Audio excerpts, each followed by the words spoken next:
দল মত নির্বিশেষে প্রাণ প্রিয় সিরাজগঞ্জবাসী আল্লাহর দরবারে নত শিরে শুকরিয়া আদায় করছি যে মহান মালিক হাজার হাজার মানুষের ভিতর থেকে বাছাই ছাঁটাই করে কোরআনে কারীম বলবার এবং শুনবার জন্য কবুল করেছে।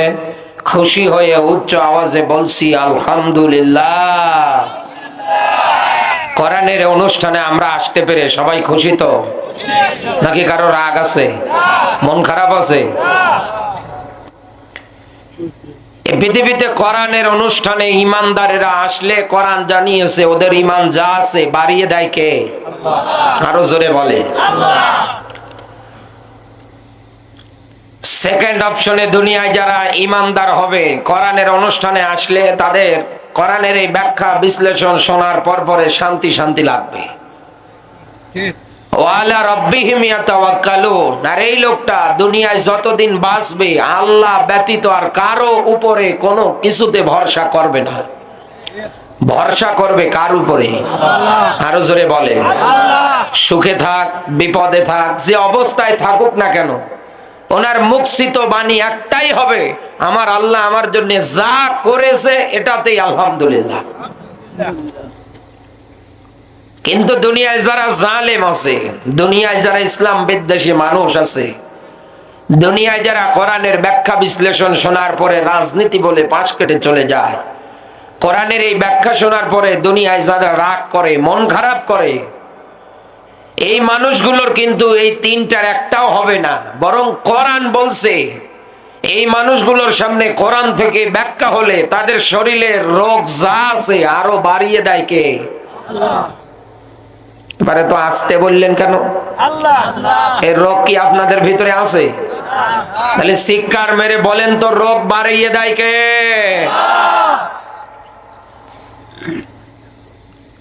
কোরআনের ব্যাখ্যা হচ্ছে মিনাল জিন্নাতি ওয়ান নাস, মানুষ শয়তান এবং জিন শয়তান।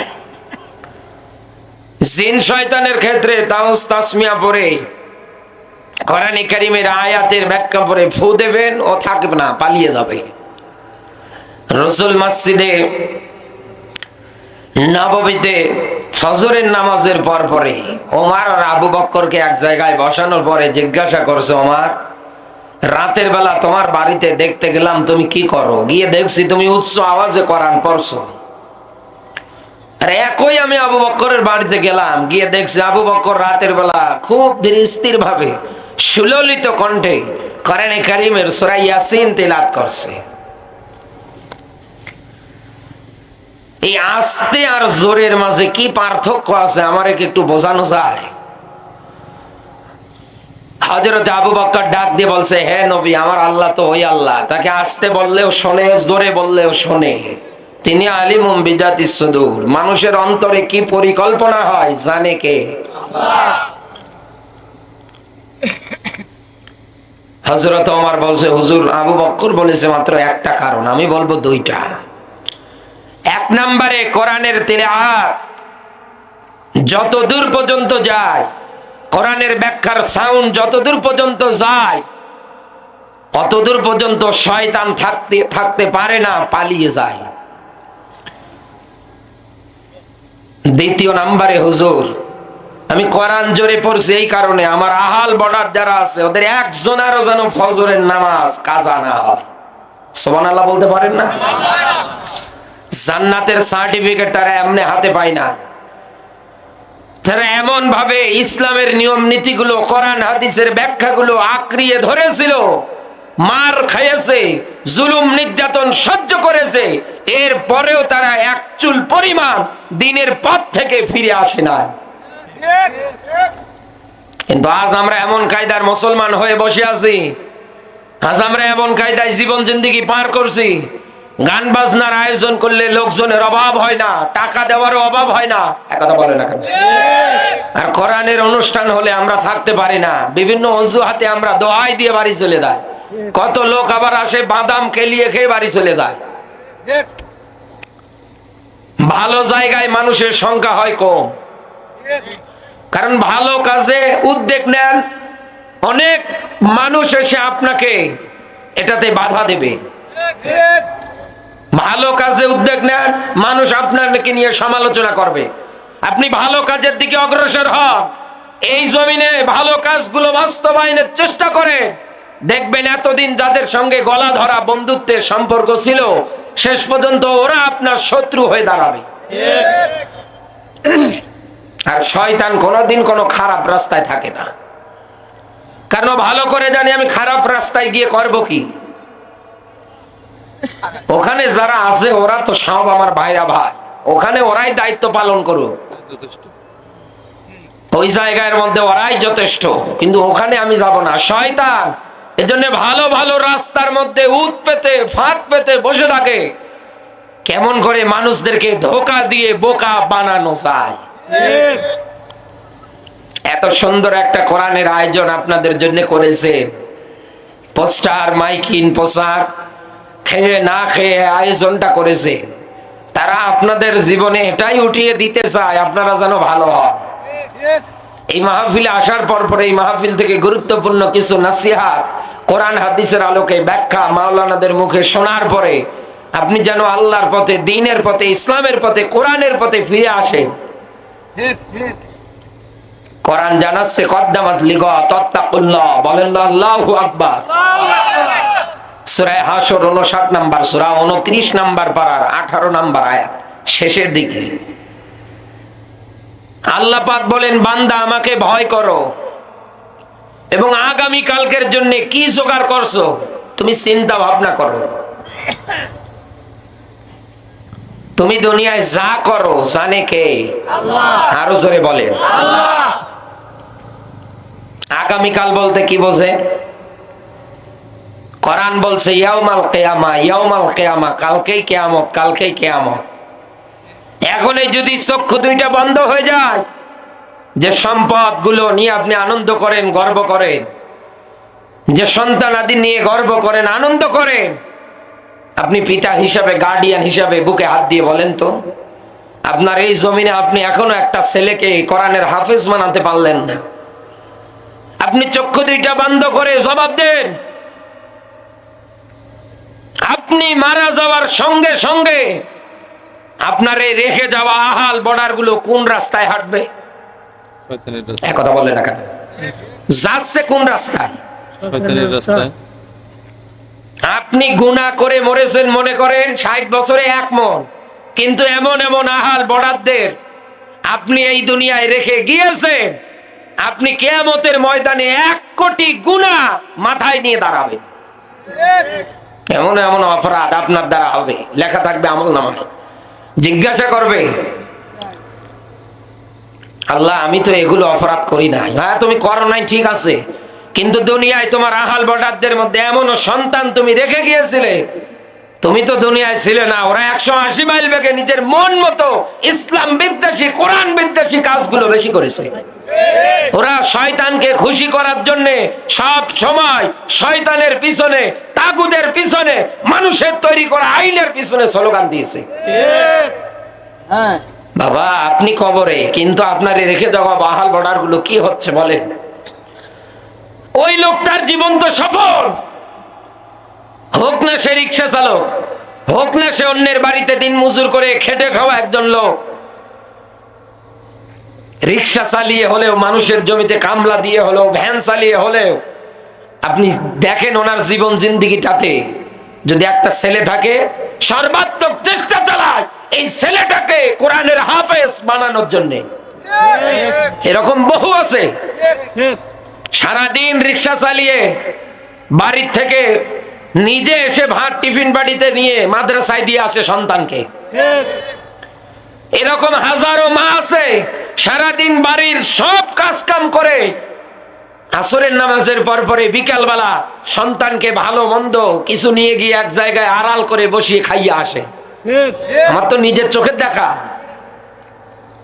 আমিও তো বাইরে থেকে পড়েছি, দিনাজপুরে ছিলাম টানা 7-8 বছর। মা বাবার অভাব শূন্যতা অনেকটাই বুঝতাম। আমি যখন দেখতাম যে একটা মা আর একটা সন্তানকে কাছে টেনে নিয়ে কি সুন্দর করে আদর করে খাওয়াচ্ছে, আমারও মনটা চাচ্ছিল আমার মাও যদি আসতে ভাবে।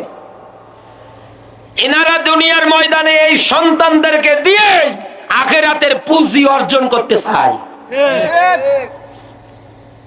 দুনিয়ায় যারা কোরআনের উপরে এইভাবে আমল করবে, এই দুনিয়ায় যারা কোরআনের উপরে এইভাবে টিকে থাকবে, আল্লাহ রাব্বুল আলামিন কিয়ামতের ময়দানে তাদের মাথার মধ্যে নূরের টুপি পরাবে। নূরের টুপির আলোয় ঝলমল করতে থাকবে। বান্দারা ডাক দিয়ে বলবে, মালিক এরা দুনিয়ায় কি এমন আমল করেছে যার কারণে আজকে তুমি মায়েদের মাথার মধ্যে নূরের টুপি পরিয়ে দিয়েছো? আল্লাহ জবাব দেবে, আমার এই বান্দাগুলো নিজে যেমন কোরআনের উপরে টিকে ছিল, তার আহাল বর্ডার যারা আছে তাদেরকেও কোরআন এবং হাদিসের উপরে টিকে থাকার আহ্বান করেছিল। এই আমল তারা চালিয়েছে, এই জন্য আমি আল্লাহকে খুশি হয়ে তাদের মাথার মধ্যে নূরের টুপি পরিয়ে দিয়েছি। উপস্থিত যারা হয়েছিল, একবারে শেষ পর্যন্ত যারা বসে আছে, এই মঞ্চে থেকে শুরু করে সামনে পর্যন্ত, এখানে কি কোনো মরা মানুষ আছে? উপস্থিত যারা হয়েছে সব মানুষ কিন্তু জিন্দা। এখানে কোনো মরা মানুষের একটা কাল মাত্র আমরা দেখতে পাচ্ছি না। বরং এই জায়গায় যদি একটা লাশ এনে আমরা রেখে দিতাম, সুন্দর করে সাদা কাফনে মোড়ানো, ওনাকে যদি এই জায়গার মধ্যে সাহিত্য করে দিতাম, এখানে অনেক মানুষ পর্যন্ত বসতো না, বসাতেও চাইতো না। কথা বলে না কেন? উনি একটু ইতস্তবোধ মনে করতো। এই পৃথিবীর ময়দানে একটা মানুষ যখন মরে যায়, তার পাশে গিয়ে আপনি যতই কোরআন হাদিসের ব্যাখ্যা দেন না কেন, আমরা সবাই জানি তার চিন্তা ভাবনা করার মতো অ্যাবিলিটি এটা বেঁচে থাকতে হয়, মরে যাওয়ার পরে বন্ধ হয়ে যায়।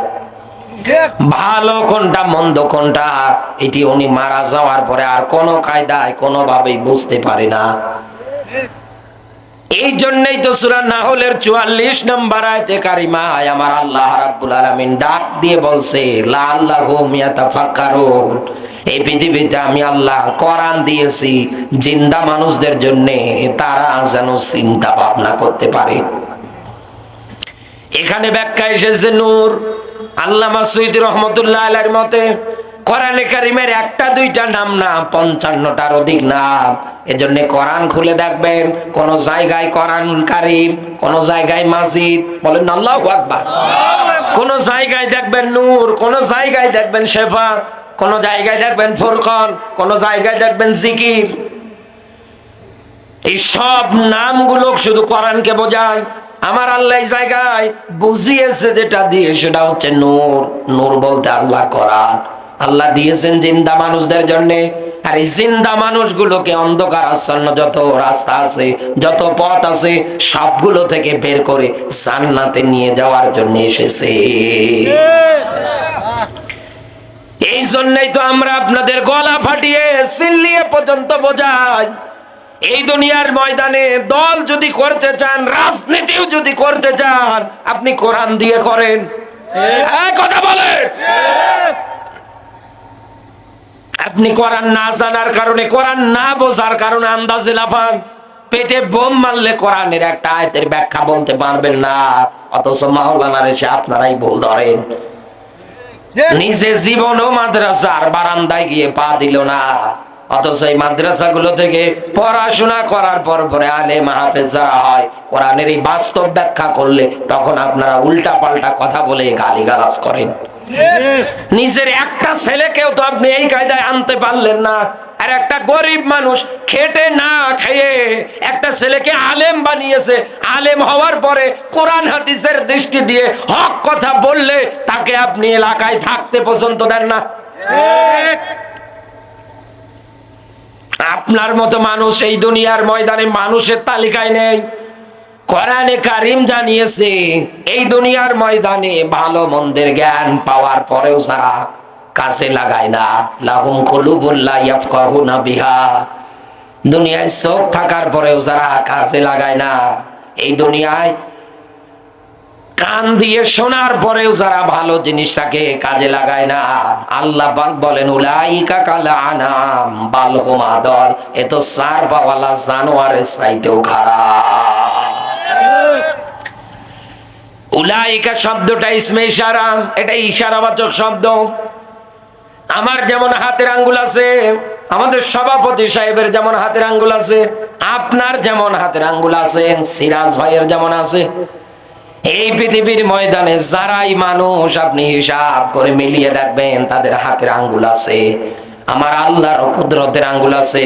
আল্লাহ ইশারা দিয়ে ইঙ্গিত দিয়ে দেখিয়ে দিছে এই মানুষগুলো দুনিয়ার ময়দানে আমি আল্লাহর কাছে চার পাওয়ালা জানোয়ারের চাইতেও খারাপ। এই জন্যই তো দুনিয়ার ময়দানে কোরআন কোন মরা মানুষের জন্য না, কোরআন এসেছে জিন্দা মানুষদের জন্য, চিন্তা ভাবনা করার জন্য।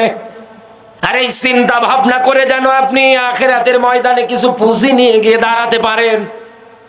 এত কায়দায় কোরআন হাদিস দিয়ে বোঝানো হয়, ব্যাখ্যা করে দেওয়া হয়, তারপরেও আপনারা বুঝতে চান না কোন কারণে। এইটাই তো আমরা আজ বুঝি না। জীবনের রিস্ক নিয়ে নিয়ে কোরআনের কথাগুলো বলি, কত জায়গায় কোরআন হাদিসের বাস্তব ব্যাখ্যা করার পরে লাঠি নিয়ে আসে আমাদের মারবে। নভেম্বর মাসের 10 তারিখে গিয়েছিলাম পঞ্চগড়ের আটোয়ারি থানায়, ওয়াজ শেষ হতে না হতেই লাঠি নিয়ে এসেছে আমারে মারবে। শেষে ছাত্র শিবিরের ভাইরা আমাকে তড়ি ঘড়ি করে স্টেজ থেকে নামিয়ে সুন্দর করে একটা জায়গার মধ্যে নিরাপদে পৌঁছিয়ে দিলেন। আমি তো বাবার কথা বলি নাই, দাদার কথা বলি নাই, আমি শুধু আপনাকে এতটুকুন বলেছি, এই দুনিয়ায় মানুষ হিসাবে আপনি সংবিধান আকারে যদি মেনে নিতে চান, অবশ্যই অবশ্যই আল্লাহর কোরআনকেই মানা লাগবে।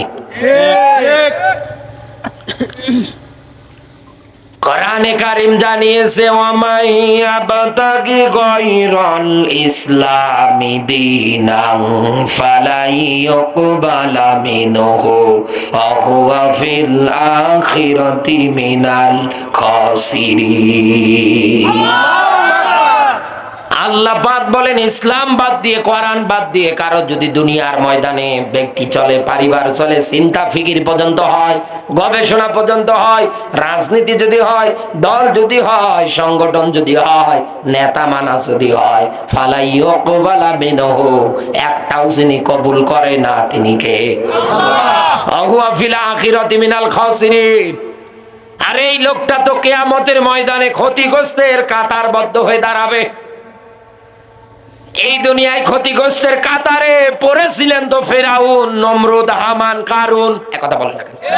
তো কিয়ামতে তো আপনি এদের কাতারে থাকবেন। আপনি যেন না থাকেন এই জন্যই তো আমরা আপনাকে বোঝাই, এই জন্যই তো আমি আপনাকে বলছি। আর আল্লাহর কোরআনও তো এইটাই দাবি রাখে। এখানে যে জুলুমাত শব্দ আল্লাহ ব্যবহার করেছে, এই জুলুমাত মানে রাতের অন্ধকার না, এই জুলুমাত মানে সমুদ্রের নিচের পানির অন্ধকার না, এই জুলুমাত মানে গুহার অন্ধকার না। এই আয়াতের ব্যাখ্যা করতে গিয়ে মুফাসসির যারা সুন্দর করে দুইটা বিষয় নোট করে দিয়েছে জুলুমাতের ক্ষেত্রে, তার এক নম্বরে ওই যে লোকমান হাকিম তার সন্তানগুলোকে এক জায়গায় করার পরে যেমন উপদেশ দিয়ে ডাক দিয়ে বলেছিলেন, ইয়া বুনাইয়া, হে আমার সন্তানেরা, এই দুনিয়ার ময়দানে শিরক হচ্ছে সবচাইতে বড় জুলুম। কথাকার আল্লাহ। এই পৃথিবীতে কোন মানুষ যদি আল্লাহর সমকক্ষ কাউকে দাঁড় করায়, কোন মানুষ যদি অংশীদার সাব্যস্ত করে ফেলে, এই পৃথিবীর ময়দানে আল্লাহর আইন বাদ দিয়ে ওই জায়গার মধ্যে যদি মানব রচিত কোন আইন দাঁড় করিয়ে সে ওইটার পূজা করে, এই রকম গুনাহ তো আল্লাহ কোনদিনই মাফ করে না। সূরা নিসার 48, 116 দুইটা আয়াতের ব্যাখ্যা একই জবাব। সূরা মাইদার 72 নাম্বার আয়াতে গিয়ে আমার আল্লাহ রাব্বুল আলামিন সুন্দর করে ব্যাখ্যাটা নোট করে দিয়ে সব মানুষদের জন্য আল্লাহ ডাক দিয়ে বলেছে, দুনিয়ায় যারা শিরিক করবে আমি আল্লাহ আমার বানানো জান্নাত তাদের জন্য হারাম করে দিয়েছি। আমার আল্লাহর এই জায়গার মধ্যে এত রাগ হওয়ার পিছনে কারণ কি বলেন তো? কেন রেগে গেলেন? বাস্তবতায় মেলাবেন। নতুন বিয়ে করার পরে একটা যুবক মানুষ বউয়ের জন্য বাজার থেকে তেঁতুলের আচার, বড়র আচার, বাদাম, চকলেট বউ যা পছন্দ করে সব কিনে নিয়ে বাড়িতে প্রবেশ করে তাকিয়ে দেখে বউ তার জানালাটা খুলে জানালার ওপাশে বল্টু মিয়ার সঙ্গে একটু গল্প করছে হেসে হেসে। নতুন বিয়ে করা যুবক ভালোবেসে বউয়ের জন্য যা কিনে নিয়ে ঘরে গিয়েছিল, এটা দেখার পর পরে হাতের যা নিয়ে গিয়েছিল সব আছাড় মারবে। এক কথা বলে না, আছাড় মেরে এক লাফ দিয়ে খাটে উঠবে, বউয়ের চুল ধরে ঘোরাবে, রাগ যতক্ষণ মেটবে না ততক্ষণ ইচ্ছা মতো পিটাবে। এক কথা বলে না, লোকজন যদি জিজ্ঞাসা করে এত রাতে বউ মারো কোন কারণে, বলে ও তুমি বুঝবা না, কারণ বলতেও পারে না, বললে আবার মান সম্মানও থাকবে না। যুবককে যদি একান্ত ভাবে ডেকে জিজ্ঞাসা করেন ভাই কি হলো একটুকে বলবেন, তখন হয়তো আপনাকে বলার জন্য রাজি হবে, মানুষের সামনে বলতে চাইবে না। যদিও মান সম্মান বলতে কিছু থাকে, জিজ্ঞাসা করবেন বউকে মারছো কেন, বলে বল্টু মিয়ার সঙ্গে কথা বলছে তাই। কিছু কিন্তু খারাপ অনৈতিক কোনো কাজও করে নাই, শুধু জানালার ধারে দাঁড়িয়ে অন্যের সঙ্গে হেসেছে, কথা বলেছে। এই হাসি দেখার মতো যে ঠোঁট, এই ঠোঁটে যুবক তার পকেটের রক্ত ঝরানো টাকা দিয়ে একটা লিপস্টিক কিনে সুন্দর করেছে। এই চোখগুলোর ভুরুর মধ্যে আইলা আশকারা মার্জিয়ান ভুরুপেন কাজল এসব কিনে দিয়েছে। এই চেহারাটা সুন্দর করার জন্য মেকআপ বক্সের যত ফাউন্ডেশন দরকার সবগুলো কিনে দিয়েছে। শরীরটা ঢাকার জন্য জামা কাপড় যা দরকার কিনে দিয়েছে সব যুবকের টাকায়। সিরাজগঞ্জবাসী ওর জবাব হবে আমার বউ আমার সঙ্গে হাসবে, সেগুলো কথা বলবে, তা না করে আরেকজনের সঙ্গে কেন কথা বলবে?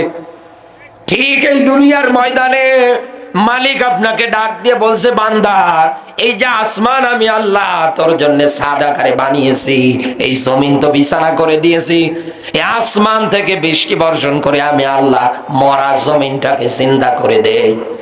আমি আল্লাহ তোকে বলছি ফালা তাজালু লিল্লাহি আনদাদা ওয়া আনতুম তাআলামুন, খবরদার এই দুনিয়ার ময়দানে আমি আল্লাহর সমকক্ষ কাউকে দাঁড় করাবি না। কথাকার আল্লাহ। অথচ এই জায়গার মধ্যে আপনি বিভিন্ন আগলা বাবা, পাগলা বাবা, ল্যাংটা বাবা, খেসুরি বাবা, কত বাবা জীবনে মানছেন, এত অভাব নেই।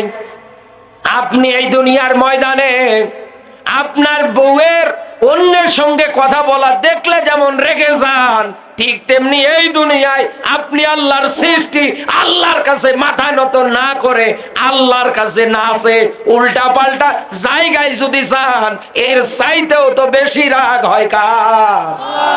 নারায়ে তাকবীর, নারায়ে তাকবীর। সিরাজগঞ্জবাসী